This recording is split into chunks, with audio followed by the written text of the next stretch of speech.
কবর হচ্ছে কঠিন জিনিস। আজ নসিহত জলসা যতই শুনুন শুনে কাম হবে না যদি আল্লাহ পাকের বিধান। আল্লাহ পাক বলেছেন ইন্নাস সালাতা কানাত আলাল মুমিনিনা কিতাবাম মাওকুতা, নিশ্চয় আমি আল্লাহ নির্ধারিত সময়ে মানুষের জন্য নামাজকে আমি ফরজ করে দিয়েছি।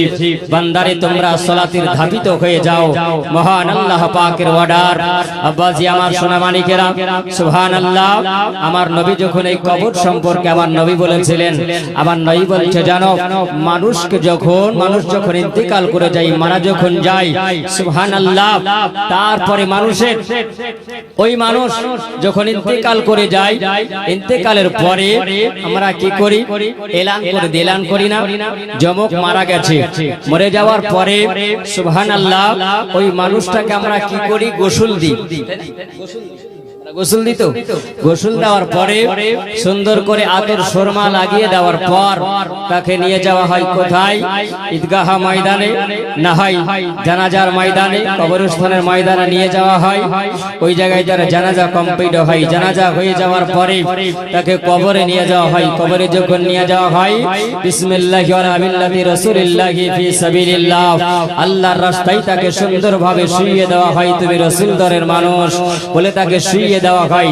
আমার নবী বলছেন জানো তারপরে সুবহানাল্লাহ ওই কবরের মধ্যে যখন সব কবরটা যখন কমপ্লিট হয়ে যায়, কমপ্লিট হয়ে যাওয়ার পর আমার নবী বলছেন একজন ফেরেশতা আসে।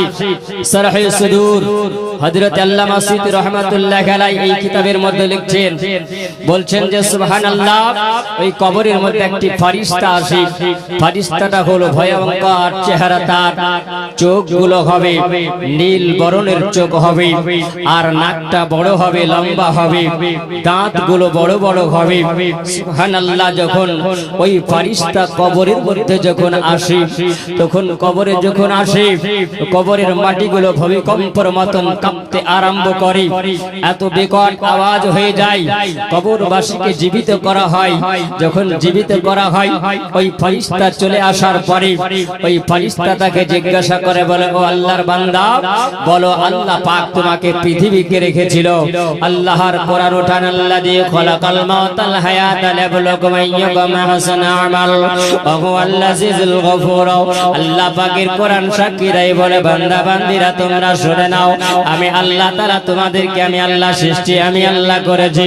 বান্দারে আমি আল্লাহ তোমাদেরকে এই যে পৃথিবীতে আমি আল্লাহ পাঠিয়েছি, বান্দা আমি আল্লাহ তোমাদেরকে আমি আল্লাহ হায়াত আমি আল্লাহ দান করেছি, আমি আল্লাহ তোমাদের মওত আমি আল্লাহ দিয়েছি। জোরে বলুন সুবহানাল্লাহ।